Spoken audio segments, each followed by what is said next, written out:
Okay, what'd you think of that? What? It was amazing. I loved it. Somebody said it was good. What'd you like about it?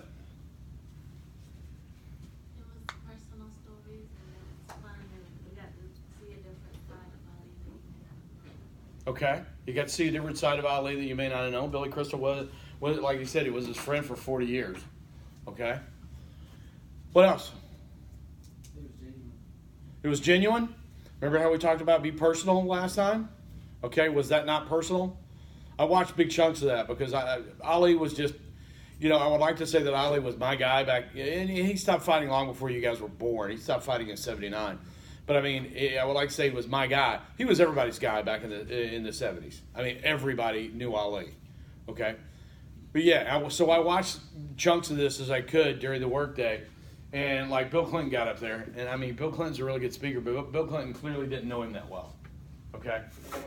And there's a whole lot of people that were up there probably because they had business relationships with him, but nobody reached that emotional level that Billy Crystal did. What else? He was trying to get his message about like peace and religious freedom and all that. He wanted people to remember that. Okay? Yeah, because Ali, I mean, probably not since Jackie Robinson, and probably there's been no one since that dominated the national culture and changed the national culture, an athlete anyway, the way Ali did. Yeah, you can say Colin Kaepernick maybe, but Colin Kaepernick, I mean, for all he's done and for the conversation he's caused, didn't dominate the NFL. Okay? Jackie Robinson was a fantastic a truly stellar baseball player. Ali was, as he used to say about himself, probably the greatest fighter, arguably the greatest fighter of all time. Okay, I mean, at a very young age, he comes out, he wins a gold medal in the Olympics, comes out, goes pro, decides he's going to, like his third fight, he takes on Sonny Liston, who's the reigning world champion. Everybody said, he's got nothing. Liston's going to kill him. Liston, I don't think, lasted 5 rounds. Okay, and then at the height of all of that, Ali refuses to accept his draft notification, converts to the Nation of Islam, changes his name from Cassius Clay to Muhammad Ali, gets stripped of his title, can't box anywhere in the United States, so he goes on a speaking tour. It's still dominant. I mean, he was hated. But I mean, just through sheer persistence and constance and his amazing physical abilities in the ring, he becomes a spokesman for a cultural shift that happened in the 1960s and 1970s.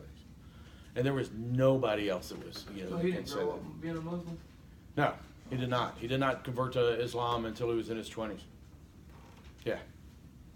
So, and this was just something, and when, there are a lot of famous people die all the time. It seems like there are more famous people all the time. Most of them I could care less about. When Jerry Lewis died, bleh, I mean, I'm sorry for his family, I guess. When Ali died, that affected me. Because when I was a kid, I mean, I'm not a boxing fan. I don't necessarily find it to be, the older and older I've got, standing there watching two guys beat the hell out of each other until one of them can't stand up anymore really doesn't appear to me to be much of a sport. But you watched Ali because he was so good at it. And he was a heavyweight that could actually move. And I mean, he was dominant. And then Billy Crystal comes in and I think but he was also a showman. And I think Billy Crystal comes in and just sort of sums all of that up. Now, did you notice that Billy Crystal, he had teleprompters, right? Did y'all notice that? Right. And you could see that occasionally he would, when he had something where he wanted to get the words exact, he would go to the teleprompters. But even at that, was he focused on the teleprompters? No, he was focused on the crowd. And then there were long periods where he would go into stories where he would just, look at the audience. Now, on a speech like that, you said, well, was there an organization and a structure to it? And yeah, he used a development that we've actually talked about here in class. It was relatively chronological. He starts out when he first met him at the dinner where he did, Cosell and Ali. Moved through several stories, and then he ultimately ended up with summarizing Ali's life at the end of it. Okay? And that's a chronological progression that we've talked about here in class, right? Okay? Is he sitting there saying, my first main point is going to be, no, he's not. But then again, Billy Crystal's been doing this professionally for 50 years. When you guys have been doing this professionally for 50 years, I'm not seeing anybody going, yeah, that'll be me. You know, I see a lot of people going like, okay? All right? So again, it is a great speech. He focused on Ali, but then again, he also, I mean, you can't just get up there and especially at this kind of event, you can't just get up there and be mournful and sobby and all that good stuff. You expect, especially when it's a person like Ali. Okay? Anybody have any questions about that? And again, you did see him, he was behind a podium, but you didn't see, he occasionally would put his hands on the podium, but most of the time his hands were free and he spent the time gesturing. Okay? All right? Okay, let's jump into today's lecture. And then before we're done, I will go over the rubric for your informative speeches, and we'll talk more about the informative speeches, okay? You guys are acting like it's 8 o'clock in the morning or something. I saw that. Okay, it's okay. All right, if I wasn't on my like 5th cup of coffee, I'd probably be doing the same thing. Okay. Let me show this to the people on the videotape. If I showed you this, what would you call it? A pen. Okay, it's a what? It's a blue pen, but it's a pen, right? Okay. About 1 million years ago, you guys don't jump in on this because you may know the answer. I was standing in my first sergeant's office trying to get my leave form signed so I could go on vacation. Okay? And he looks around on his desk and he doesn't have a pen handy. First Sergeant Topisano, Samoan guy about this tall, just toughest man I ever met. Okay? He looks at me and says, McGinnis, go find me a pen. So I walked out, company clerk's desk was right there, pen was laying right there. I grabbed it, walked back in there, held it up and said, here's your pen, First Sergeant. Started yelling profanities at me. That's not a pen. Okay? How is that not a pen? You want me to tell you why it's not a pen? Because in the Army, that's a pen. What's the difference? You don't sign official documents in the Army with blue pen, with blue ink, ever. Or at least you didn't. Okay? And so what I brought into him was just some sort of inanimate object that had absolutely no impact on what we were doing today. Okay? This is a pen. It doesn't exist. It's nothing. Okay? When my first sergeant told me to go get a pen, what did he mean? Go get a black pen. Should I have known that? Well, I knew it after that. Okay? You only have to have this guy yelling at you about how you're not, you're not the sharpest tool in the shed. You're about as sharp as a bowling ball, and all these other things. And again, laced in a whole lot of profanity. He yelled in a language, with an accent that you could barely track. But I mean, you're looking back, I love that man. Anyway, that's a very strange concept. What we're going to talk about today is language. Okay? And again, when I was retiring from the civil service, I got about halfway through my forms, and I'm signing it, and the Air Force major that's helping me sign all my forms looks at me and said, "Oh, damn it, I was supposed you got to sign those in pen." And he took the blue pen out of my hands and handed me a black pen, and we shredded all the documents and started all over again. Okay? He's the guy that handed me the blue pen. Okay? Does everybody understand what I'm talking about here? Yeah. Okay? It's context. So what we're going to be doing is talking about language. Okay? Language is a formal system of gestures, sounds, facial expressions, whatever, that is used to communicate ideas or thoughts. Okay? Big, huge. Anybody in here follow anthropology? No? Really? Okay, all right. What? It's the study of old dead things. Okay? So the anthropologist, everybody knows what a Neanderthal is, right?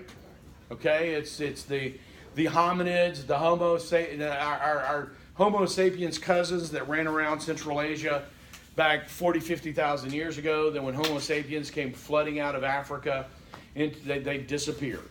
Well, we now know through DNA studies, we now know that we absorbed them. But the assumption was, based on what a French anthropologist said, he assumed, based on the prominent brow ridge and the big jaw, that these people were stupid. And you've seen 1 million years BC, caveman, where Neanderthals are just standing around grunting at each other, right? Everybody understand that? Well, a couple of years ago, they went into a cave where they found evidence, archaeological evidence, that Neanderthals had used that cave as a home, and found something like this.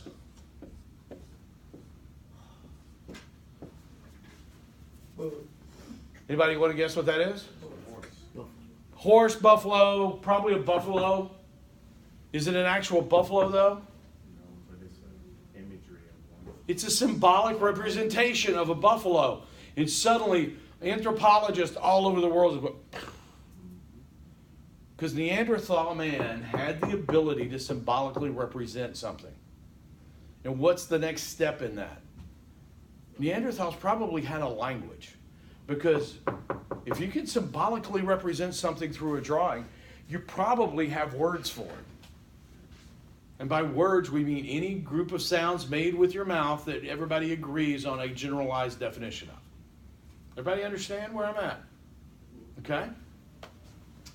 So what we're going to be talking about today is language. It's used to communicate thought. It can be hand signals. It can be gestures. We've already discussed what that means, right? Everybody knows what this is when you're giving a speech? Come to me. Whenever I was running polygraph exams, we'd always get real close to the person and say, yeah, come on, just, you need to talk to me. And we would just wave them in. And as soon as they started leaning forward when you did that, you go, okay, here we go. All right? It can be verbal. Doesn't have to be a whole word. How many of y'all have got, well, some of you are teenagers, okay? If you associate with teenagers, you know well that, oh, okay? Now the teenagers are all giving me dirty looks, okay? Am I right? And does that sound have meaning that we can all agree on what it means? Okay? Yeah. So let's talk about language. First thing we want to talk about are definitions. And I'm not going to define language for you. I already did. It's a system of gestures, signs, sounds, and symbols used to communicate. We're going to talk about the types of definitions. Okay? The first definition we want to talk about is denotative. The denotative definition. Okay? The denotative definition is a specific meaning associated with a word. It's specific. It is usually thought of as the dictionary definition. Okay? The other type of definition we need to be aware of, it's called the connotative definition. That depends on context. Okay?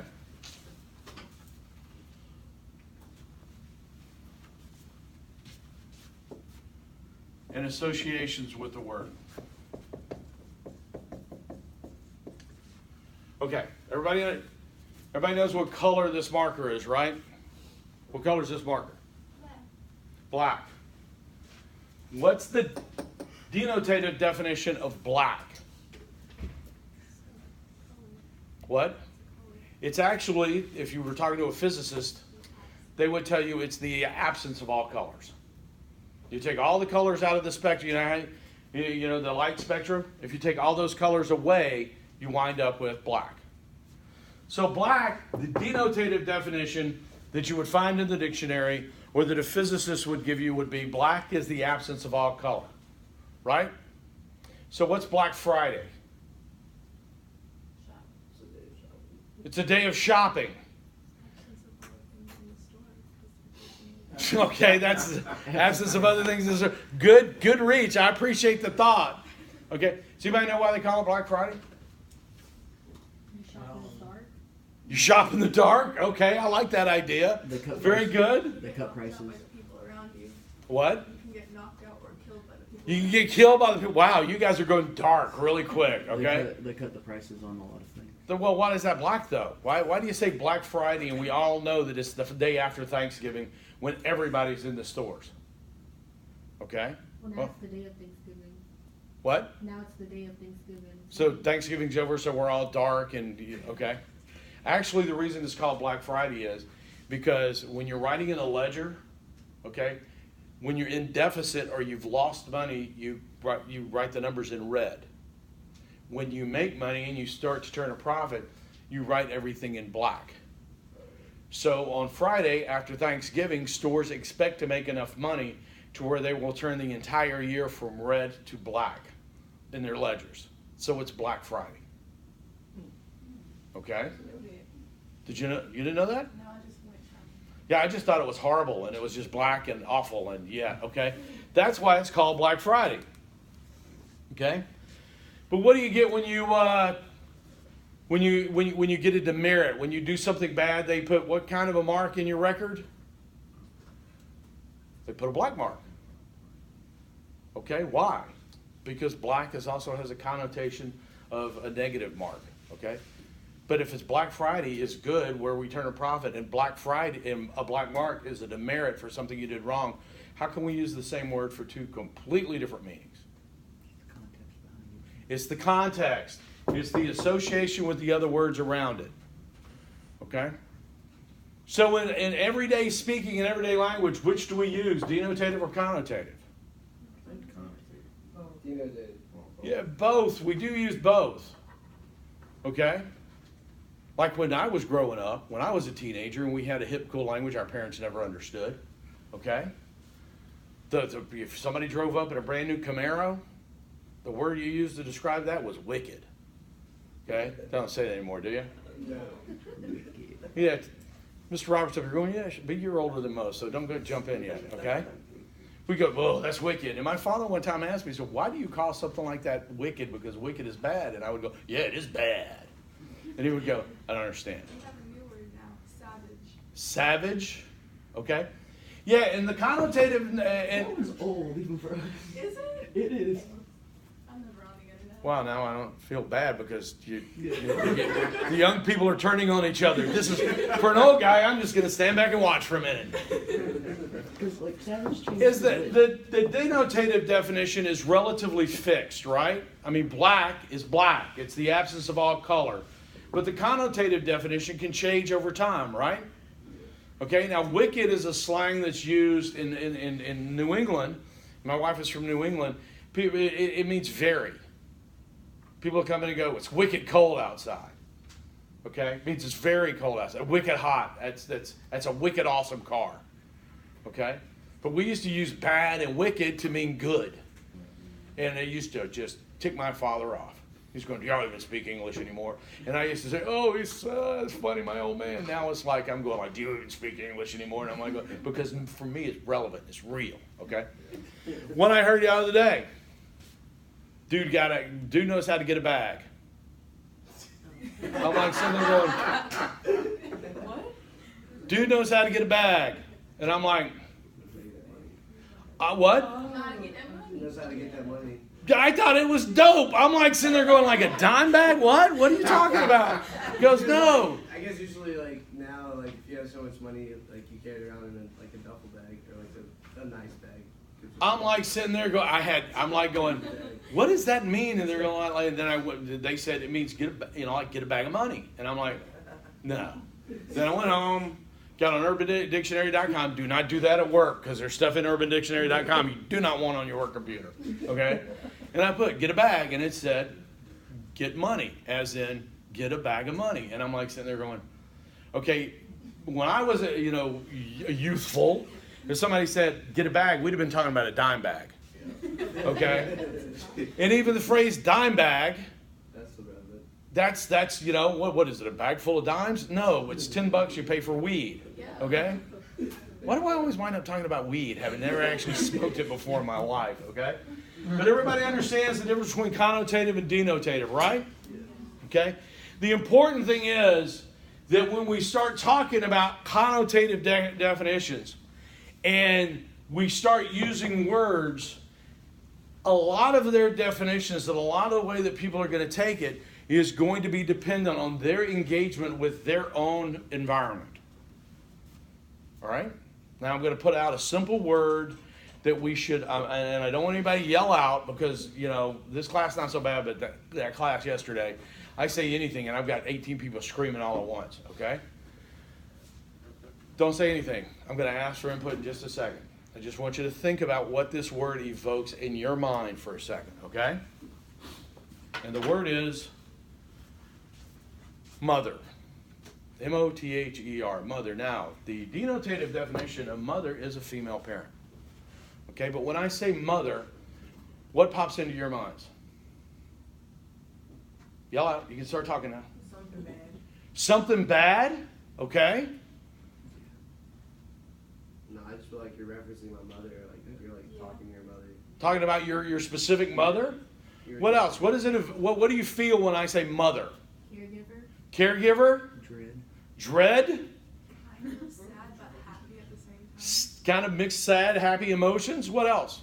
I don't think it has to be biological though. I think you can have like mother figures. An emotional attachment of some sort that does not have to do anything with biology.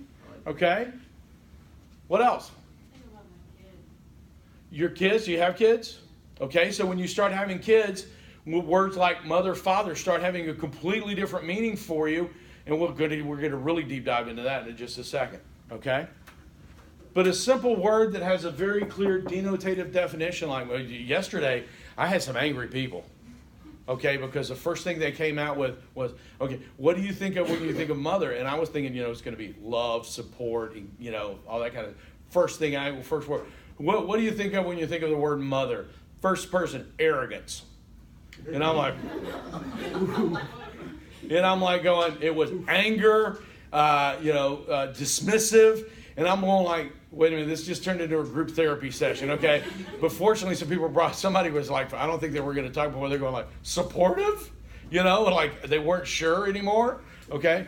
But all those things are relevant, okay? I am married to a survivor of childhood abuse, okay? I will tell you the word mother to her, if you ask her what mother meant to her, it would take her about 20 minutes to give you an answer to that. Because it's a very complex word for her, okay? But now let's also look at this. What do you think mother means? And they may not understand the word. What do you think mother means to a 9-month-old? Food. Okay? Safety. Caregiver. What do you think it means to a 4-year-old? Okay? Continuing food. That's a valid answer. Probably the best person on earth. Hopefully best person on earth. Taker of toys. Taker of toys. Okay, we'll put that in these setting. The rule giver. Competition. Where does that come from for a 4-year-old? It's something. It's like a theory. The daughters are in competition with their mother because they have an attraction to the father. Okay, does that say? Okay, we're getting Freudian real quick. Well, no, it's called an Electra syndrome. It's perfectly valid. Okay, but does that start at 4? Okay, all right. Well, we get, I never know where these classes are going when I start them. Okay, all right. 4-year-old mastermind. So a 4-year-old, you're talking about a toddler, still providing food, care, sustenance, but also setting boundaries. Okay, and then it gets into where you're getting into a more complex emotional relationship. Let's talk about a 13-year-old. Money. Okay. What? Enemy. I didn't Enemy. Okay. Anger. What else? Car rides. Okay. Support of another sort. Okay. Good. Power struggle. Again, we're still into that setting of boundaries. Okay, let's jump it up to 25. I need to call my mom to make an appointment. Yeah, okay. There's more distance. Okay. Money again. What? Money again. Loans. Oh, they damn well better not my kids. That's all I'm going to say. And it was money, and I'm like going, no, no. I gave you a college education. Get your ass out of my house. Okay? No, I haven't said that yet. Okay? All right. What about when you're 60 and they're 90? You become the caretaker. They're the care receiver. Okay? All right, everybody understand what we're talking about here? Okay? Now, let's take that and look at it a little bit differently. Okay? What if I said, and don't yell out because I'm going to give a couple here. Okay? What if I said democracy? Okay? And if I'm standing up here giving a speech and I'm talking about how America is the greatest democracy in the history of the world, there are people in this room who would absolutely agree with that point. There are probably people in this room that would definitely disagree with that point and would argue it. Okay? Everybody understand those very evocative words? Liberty, freedom, love, hate.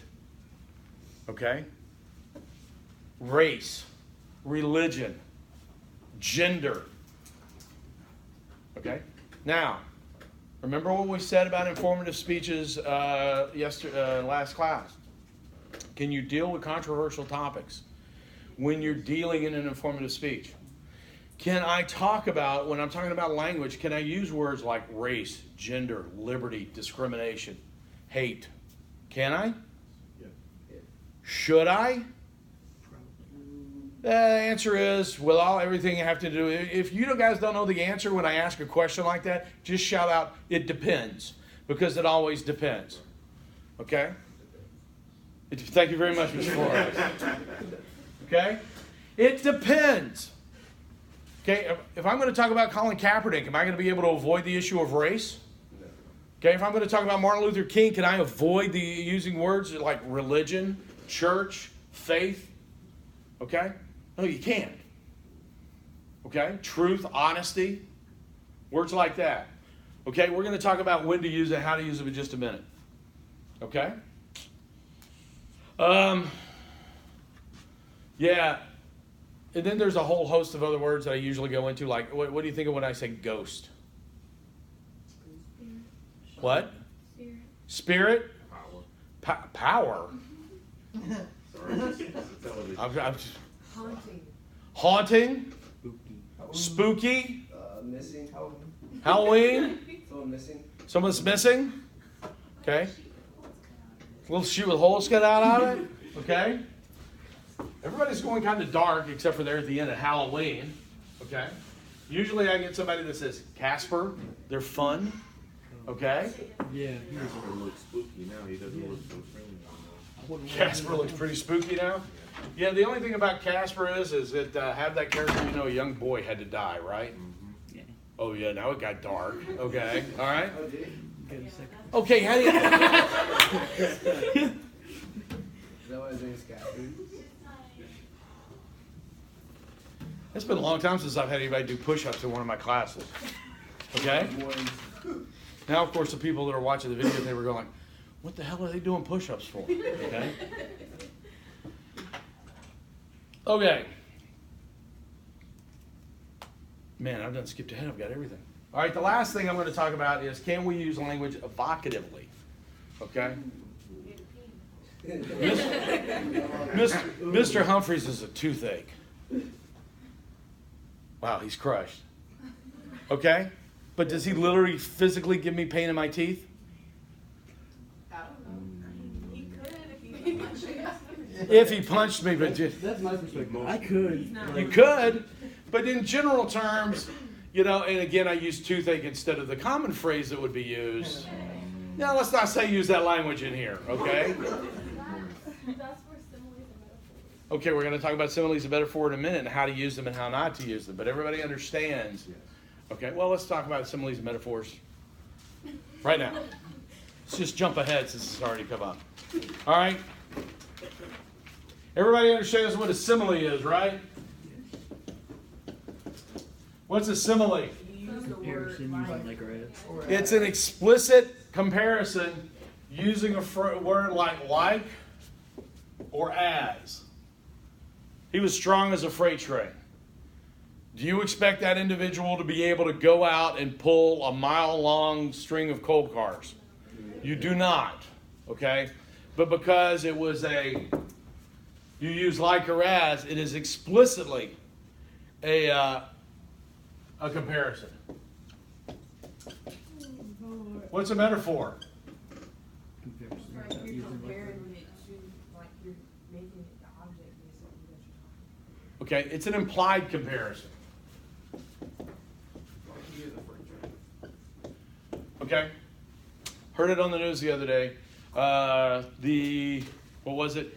The resistance in Venezuela is springing up from the ground organically. Okay, that means people. I mean, you understand that's evocative language. You understand what that means. It's just growing. It's no organization. It's just growing like weeds. Okay, the last one.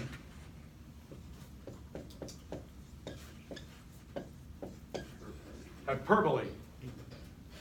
Okay, what's a hyperbole? Exaggeration. It's an exaggeration for a point. Okay, I always love it when people use hyperbole. Dude, knew there was going to be trouble when this guy came walking into the bar and he was as big as a truck. Isn't it like it's raining cats and dogs? Yeah, or he was the size of a truck, or it's raining cats and dogs. You know, this guy was the size of a pickup truck, and I'm like, well, how the hell did he get in there? I mean, that's, you know, you wouldn't seem to fit. Okay? It's raining cats and dogs. That would be a horrible sight. You know, and people would be like, what? It's not raining cats. I mean, there's literally cats and dogs falling from the sky. It was, you know, yeah, my favorite one is, oh yeah, my sister met Drake and she died. And I'm like, well, that's horrible. What? That's horrible. Your sister met Drake and she died? What, do you not like Drake? And I'm like, I don't care about it. I don't know Drake. But your sister died. She didn't die. Why are you saying that?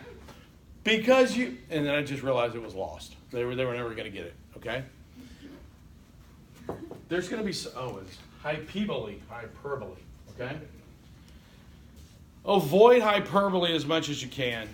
Okay? Because it's going to wind up getting you in trouble because somebody may take you literally. Okay? It's good, but you have to make sure it was raining cats and dogs. You have to make sure you deliver it in a way that people know you're not being serious. And it's an exaggeration.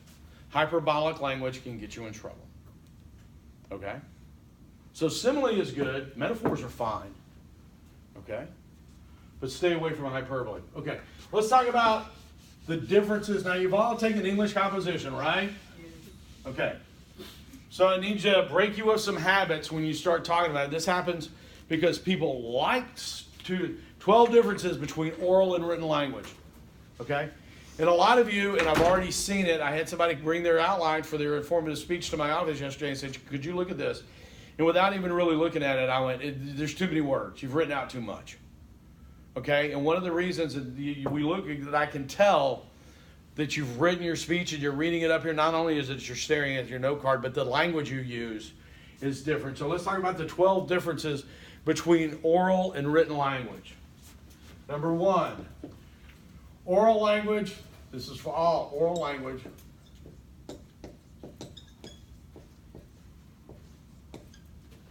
Uses a smaller variety of words.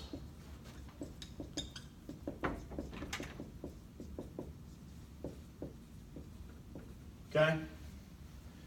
If I feel like I'm using the same word over and over again and I'm writing a paper, okay? I right-click on the word, and I'll highlight the word, right-click, choose the thesaurus, and then my computer gives me a selection of 15 different words I can use in its place, right? And all I got to do is click that, and it replaces the word automatically. Everybody understand that function? It's pretty easy. Even in the old days when you had a typewriter and you were thinking about it, you'd go, and then you'd grab your thesaurus that was sitting on your desk, and you'd find another word for it. Can you do that when you're giving a speech? No. You're going to have just a certain set number of words that you have that you're comfortable with that you're going to use over and over again. Okay? That's not good, bad, or indifferent. Just please be aware of it. Okay? Number 2. Oral language has words with fewer syllables.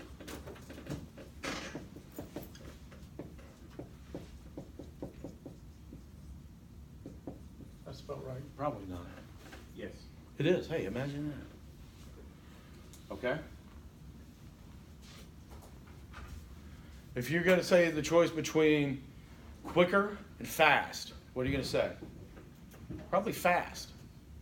Because it's easier to say. Fewer syllables.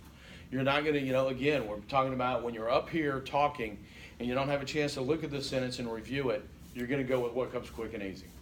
Okay? Oral language has shorter sentences.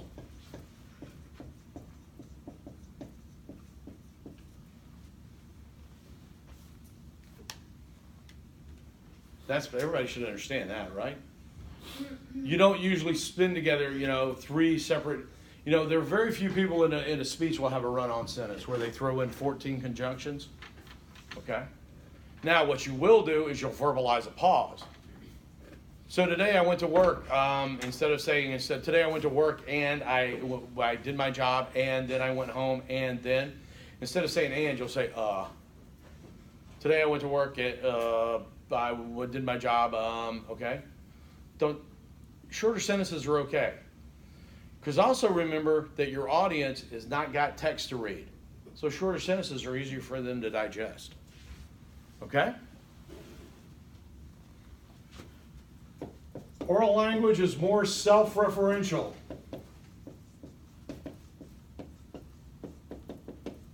What does self-referential mean? Reference yourself. Thank you.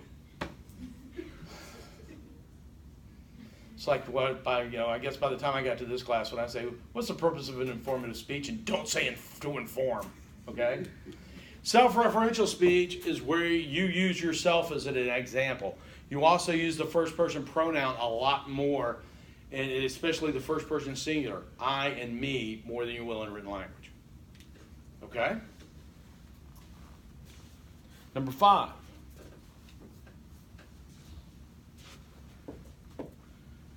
It has fewer qualifiers.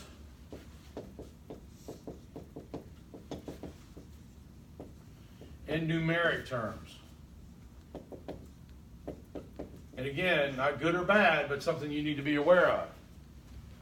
If you use fewer specific terms, okay? Instead of saying exactly 72%, you'll just say most. Okay?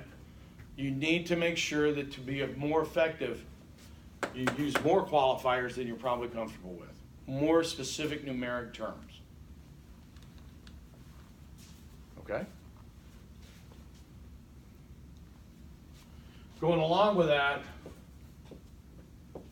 oral language will have pseudo-qualifiers.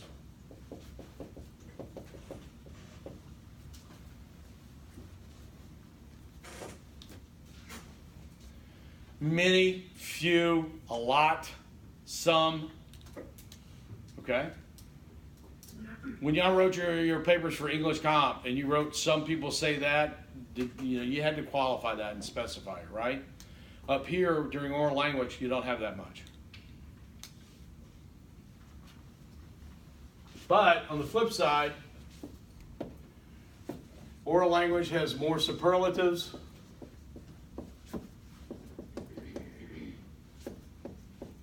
And extreme words. What's a superlative?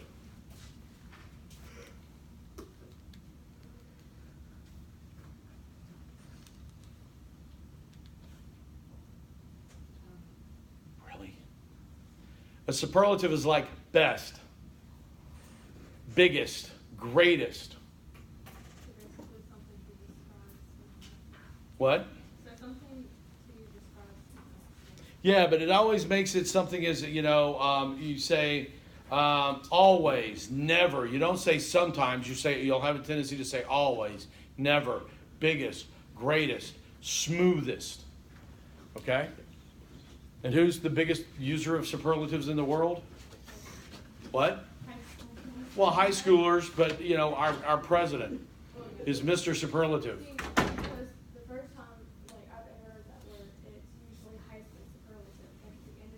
Yeah. Cutest, smiliest, most, yeah, funniest, yeah, friendliest. You're most likely to wind up in prison. We actually wanted to do that in my senior class. Most likely to be convicted of a felony. But yeah, what?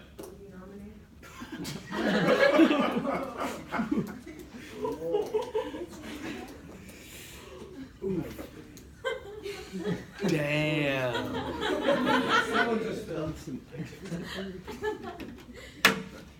Whitfield. 858.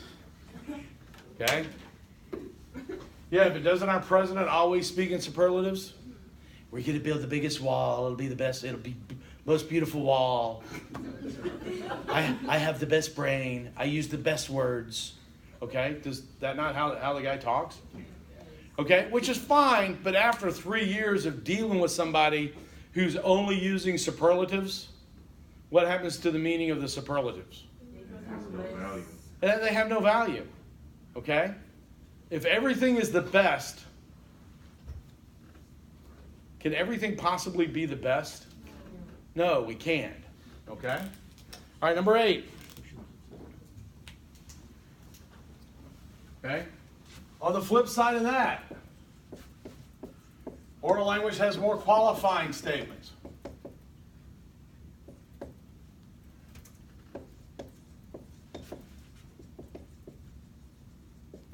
What's a qualifying statement?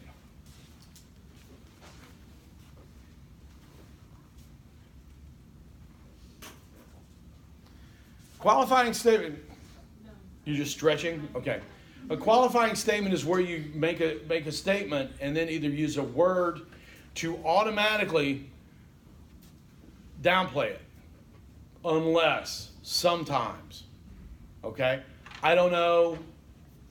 Okay? Again, our president is really, hits this hard, and you'll see him do this all the time. And again, I'm not commenting on his politics at all, but I will tell you that you see him up there going, my administration is the best administration. I don't know. I've been told that's what I hear people are saying. Okay? He does that all the time, and it drives me nuts. Okay? Not because of what he's advocating or anything else, just his speech pattern when he does that. And usually he does it when he's criticizing somebody else. I don't know, but I hear Nancy Pelosi's not that smart. I don't know. I've heard people say that. Okay? It's pushing himself away from taking ownership of it. But we have a tendency to do that because when we're writing stuff down, we can go back and we can check. Okay? I can check and see that 15,000 catfish died in Clark Hill Reservoir last year. When I'm up here talking and I say, 15,000 catfish died in Clark Hill Reservoir last year, as I recall. Okay? So you immediately want to throw something in there that gives you a little wiggle room in case you're not right. Okay? All right? Where are we at? Up to number 9.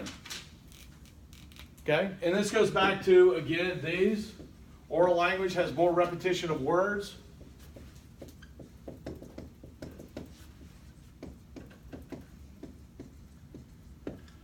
Okay, I'm going to talk about repetition in a minute as a good thing, but is repetition always a good thing?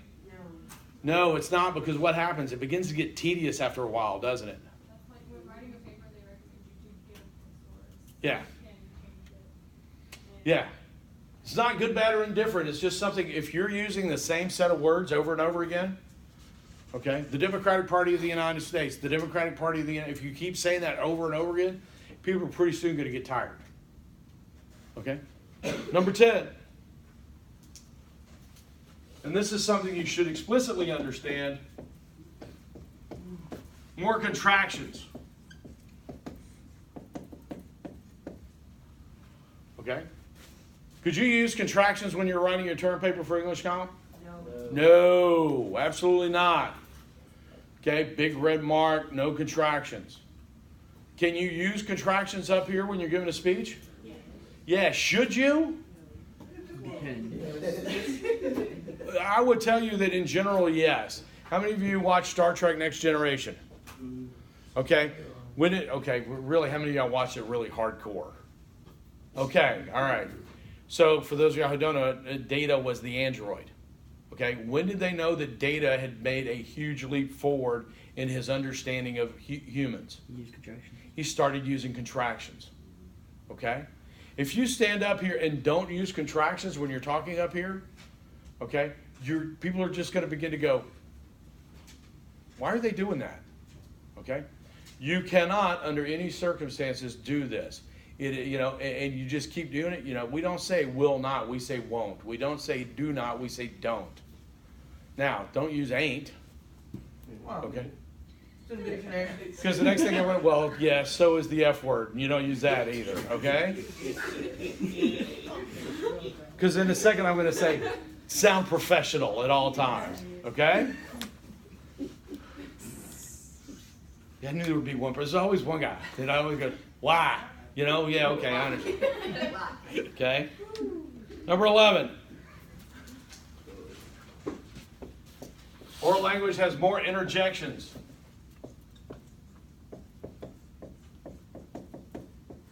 And I'm just going to tell you what this is because yesterday I said, hey, what's an interjection? And somebody goes, it's where you interject. Shh. And I'm just up here finally feeling myself shaking. Yeah, think? Okay? An interjection is something like, wow, really? No way. I actually did that in a term paper one time when I was, a sophomore at Auburn. I actually went, no way.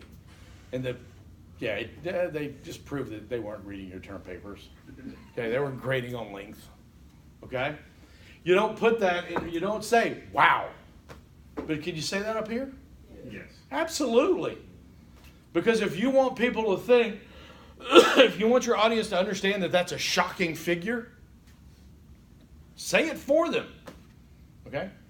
Yeah, last year, 15,000 catfish died because of over-fertilization of the land around Clark Hill Reservoir. I know what you're thinking. 15,000.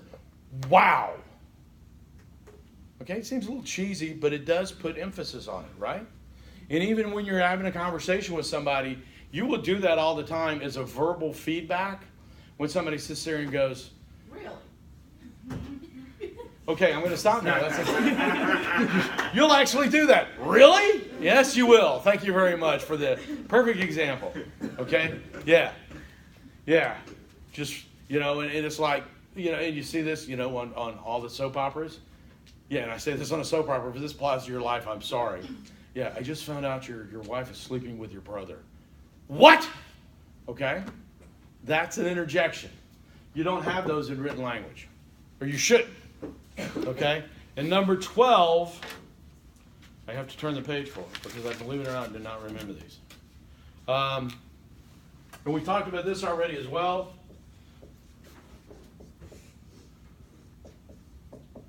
Colloquialisms. Okay?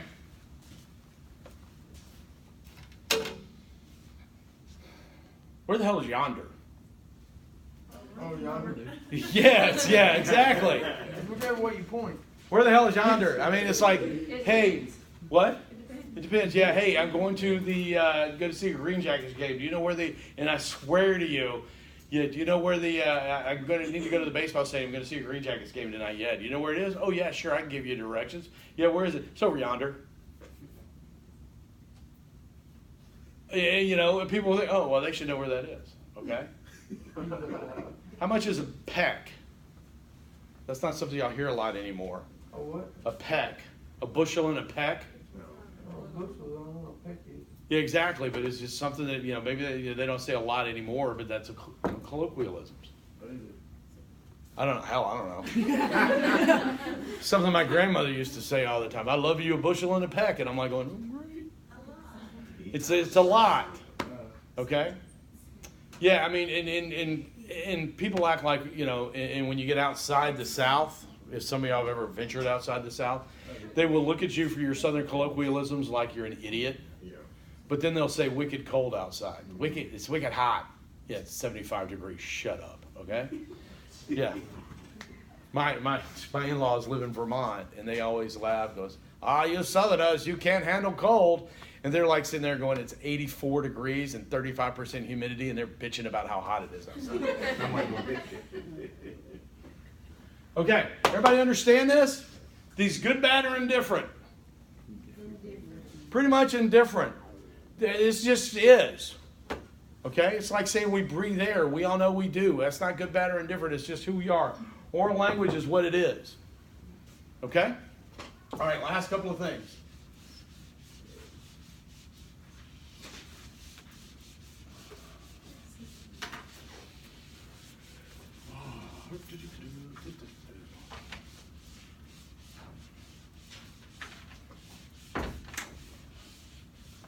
Okay, so some techniques you can use.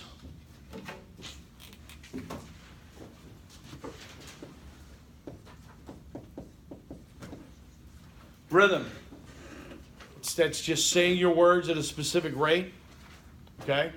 The best users of rhythm in public speaking in this country are those people who come out of, it was associated with the civil rights movement. They came out of that Southern Baptist tradition. Okay. Do any of y'all go to the Martin Luther King celebration over at the Convocation Center? Okay. Okay, you saw that speaker. I mean, her first 10 minutes was nothing but just, and she wasn't rhyming, but she was just hitting things rarely. And it was just her first 10 minutes, and it built excitement, and it pushed home her message, and it made it way more interesting to listen to. Okay? Second thing.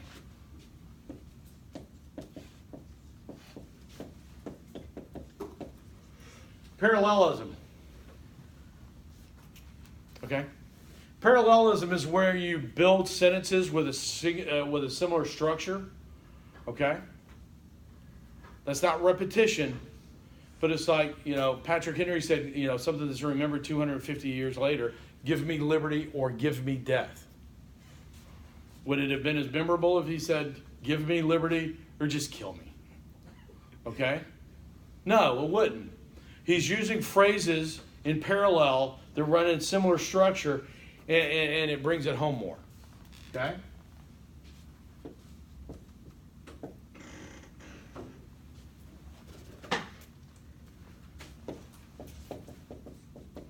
Repetition. The best one of this that we'll see in this class is Dr. King's I Have a Dream speech, because there are 6 different, and it's almost a symphonic movement in that speech. And he uses repetition of key phrases to show how he's moving through the 6 phases of the 6 movements of the speech. Okay? And then the last one we're going to talk about, alliteration. Okay? And what's alliteration?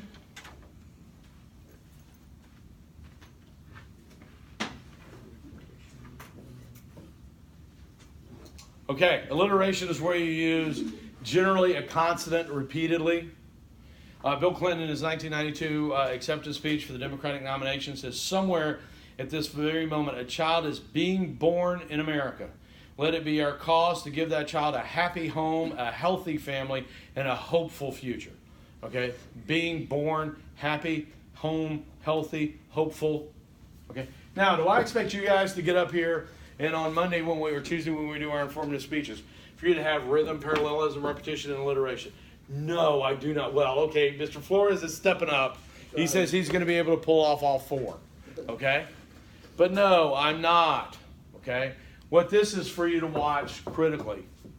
Okay? A couple of times when, Billy Crystal, he said, I was approached, when I came, next thing I know, I was, backstage and being embraced by a heavyweight, Richard Pryor, who was crying. And then I looked up and saw another heavyweight. Repetition of the word heavyweight. Okay? Everybody understand that? Okay? And again, when you hear alliteration, and when you next week when we look at Barack Obama's speech at Mother Emanuel Church, you're going to see a lot of that. Okay, last couple of things here. And then we'll move on, and I'll show you the rubric. We still got 15 minutes, plenty of time. Where'd my Richard go? Okay. So, number 1, first thing.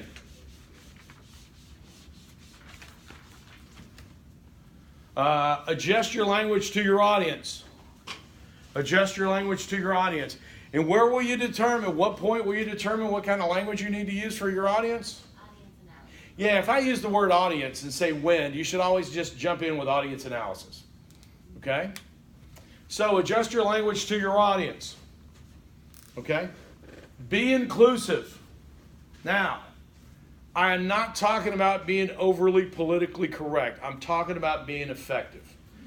Had an individual in one of my public speaking classes, was a retired Army NCO, used the phrase 4 times in his informative speech, you females. Okay? That might fly in an infantry unit where there's one female. Okay? But I called him aside and I said, hey, listen, you got to stop saying that in the civilian world. He was going like, well, why?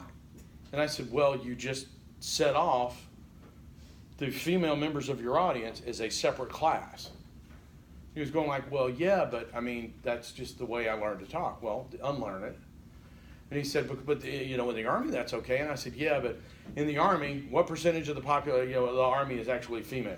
It's like 35% at most. In the general population, it's half. And I just looked at him and I said, you do realize that in that class of 24, there are 16 females. You should really have been saying, you males. Okay? And he was just like, what? Okay? And he was like, came back a bit later and said, you know, that I thought I was a really good public speaker, but then I started thinking about what you were saying, and I was used to talking about a big room of guys. Okay? Suddenly I'm having to include, you know, members of both genders. And I said, next thing you're going to think about is, yeah, there may be more than two genders in the room. And he was like, I still don't know if you know, okay? All right? So why would you, do you want to say things like that highlight and bring religion, race, gender, ethnicity into a conversation unnecessarily? No. And I'm not saying that to tell you to be really worried about other people's feelings. I don't, you can just say it point blank. It doesn't make any difference about their feelings, whether or not their feelings are going to get hurt. If you say something that offends somebody, how effective are you going to be for the rest of your speech with that individual? You're done. Okay? Last semester, I had to take one of my students aside, and I'm not going to repeat what he said, okay? But he said, this is going to go over, and people aren't going to like it, and they're going to fight like, and then he mentioned 2 Hispanic ethnicities. And I said, took him aside, and I said, why'd you say that? He said, oh, I thought it was funny. I said, did you see the 3 people in the class that when you said that went and looked at you like that? I said, those were 3 people you lost. So whatever you were trying to do for the rest of your speech, for those 3 people, you were completely and totally ineffective. He was like, I never thought about it like that. Okay? Everybody? So don't inject race, religion, gender issues into a speech unnecessarily. I'm not saying avoid them at all costs. I'm saying don't do it unnecessarily. Okay?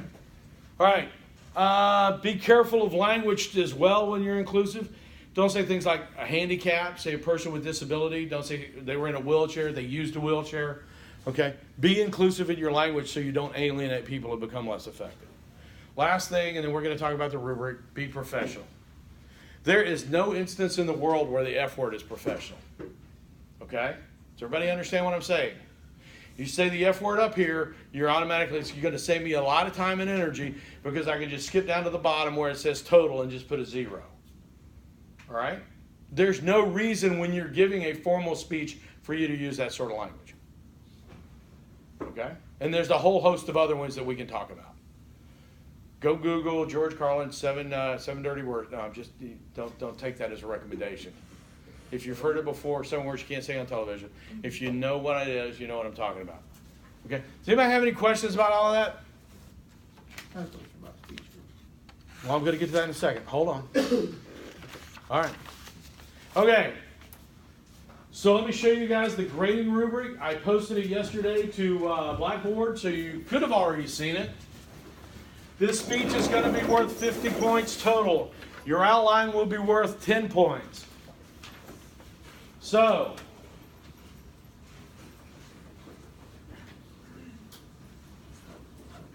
it's coming through the mist.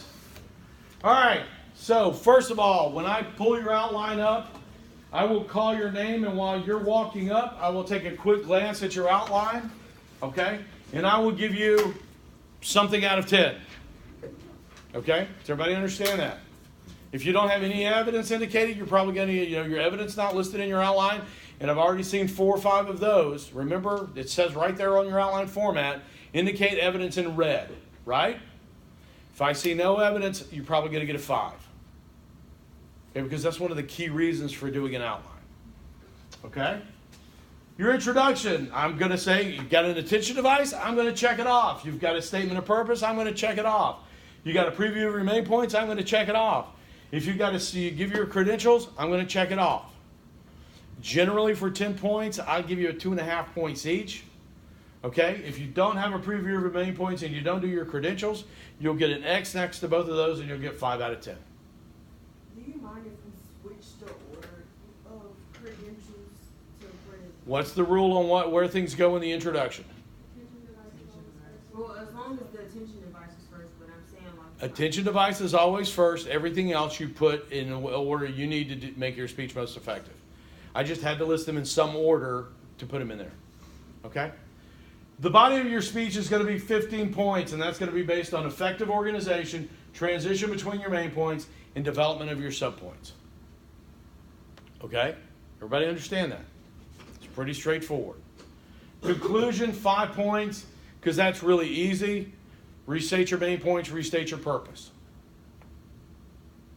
Everybody get that? Okay? Evidence, 5 points. You use it, you say, according to, I put a check. You say, this comes from, I put a check. You say, this was reported by, I put a check. You get 3 checks, you get 5 points. Does everybody understand that? As far as the sources, what if we have 3 different personnel from one source? Or do we just have to still have 3 separate sources? 3, okay. So you have one source. But Your language is confusing me. Okay. So If you're going to quote the National Highway Traffic Safety Administration, okay, that's 1. Right. If you quote the National Highway Safety Administration again, that's 1. If you quote the National Highway Safety Administration again, that's 1. Never mind. What if there's different people from the same source? Then you better have their names. That's what Yeah, I that's- meant. yeah, that's- Okay, then that's fine. And that's what my question was about too. Can we have, like, people that have, if we learned it from somebody, you know, in class or something like that, can they be a source? Absolutely. Okay. Okay, but you better give their name Of course. and give what makes them qualified, and then say how you came across the information. Okay? Last semester I took a class on industrial maintenance, and my professor, Bob Smith, said that. Okay? All right? That will work for this environment out there in the real world. It's a little shaky. You're going to have a better, you're going to need a quote. You're going to need to say I interviewed them or something like that. Okay? Everybody understand all of that? Okay. Nonverbal delivery, 10 points. Eye contact, posture, gestures. I need to probably also throw in there vocal delivery. Okay? All right? Time, 5 points. 3 minutes, 58 seconds, you get a 0. I tell you to stop, you get a 0. Here's the other thing. If you hit 6 minutes and you haven't done your conclusion yet, you get a 0 for the conclusion as well. I can't grade something that didn't happen. Does everybody understand that? You said that one time how you were doing a speech and, you know, your time ran out, so you just cut it off. What if we've already made all our points, you know, and, you know, notice the clock that we've hit the 4 minutes, and we have 3 main points? Can we cut that last main point off and then go to our conclusion? As long as you didn't introduce it in your preview of your main points and you don't bring it up in your review of main points, Oh, okay, never mind. if you get to that point, you know what that indicates to me? You didn't practice. Okay? If you sit there and you're talking and you see what in your timing buddy over here goes 5.5 minutes. You realize you got 30 seconds to get out? Okay, yeah, can you go ahead and say, hey, listen, I have a third main point, but I see I'm running out of time, so I'm going to go ahead and wrap this up. Can you do that? Yeah. And are you going to lose? Yeah, you're probably going to lose 3-4 points in the body of the speech. But it's better than losing 5 points for the entire conclusion. Right. And it's certainly better than losing the additional 5 points for running over time. Okay? Does that make sense? Yeah. And that's why we extemporaneously speak and we don't have manuscripts. Okay? All right, and then I have a section down here in the bottom for my comments. What questions do you have about how this is going to be graded? Okay. All right, let me turn this off. I want to talk to you guys.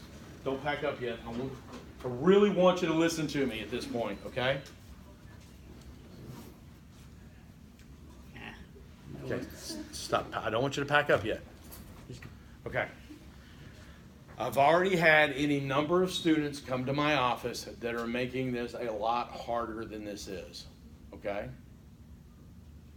you understand what we're doing up here, right? Okay? I grade these, and the points I allot for these speeches, I do not make every speech 100 points. Why? Because that would be a real a-hole move on my part, because you may not have ever given a formal public speech before. So the first one's only worth 50 points. You get up here and you just barely get through the speech and you get 25, you can still get an A out of this class. Okay, this is a 50-point exercise. I stack it that way so that when we get to the persuasive speech, and I see it happen over and over again, you'll get, I have people that got, 20 on the first speech, wind up getting 90s on the last speech. Okay, because you'll get more practice. So number one, don't make this harder than it needs to be. Right? Everybody with me on that point? Number two, don't get lazy and think this is easy. All right? So you have the skill set to do an excellent public speech up here, but you have to go home and practice. You can't just get up here and think you're going to wing it. He said we don't have to write it out, so I'm just going to get up there and talk. Okay? And one of the things I hate writing most of all is at the bottom of the page I write, good talk, not a speech. Everybody understand what that means? Okay? I will tell you, to get a good grade on this, attention device, statement of your credentials, statement of purpose, preview your main points. My first main point today is subpoint, subpoint. Now the second thing I would like to tell you about is subpoint, subpoint. So in wrapping up, I told you about restatement of your purpose, and I talked about two main ideas: restatement of your main points, pause for 2 or 3 seconds, and then go sit down. Okay? That, with horrible delivery, where you're locked onto your card, staring at the floor like this all the time, if you just do that, you'll get 35 points out of 50. Okay? Does everybody understand that? I've said since day one, my whole goal about this is to demystify this process, but you've been told for so long that public speaking is horrible, people come into my office and try to make this way harder than it is. Like I said, I had an outline yesterday that was 6 pages long. Well, and believe it or not, I had one 12 pages long last semester. I'm sitting there going, my God, I can't even read all of this. I don't know how you're going to say it all. Okay? Everybody understand? Pick a topic you know, remember, outline it, find me 3 sources, give me an outline tomorrow, by tomorrow morning, and you will get 10 points for your outline. Okay? Questions? Everybody have a really good weekend. Get those outlines in before tomorrow morning.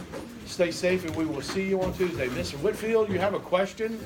If I use the acronym SAT or PSAT, is that like a widely known? SAT and PSAT should be widely known among college students, so you do not have to explain that.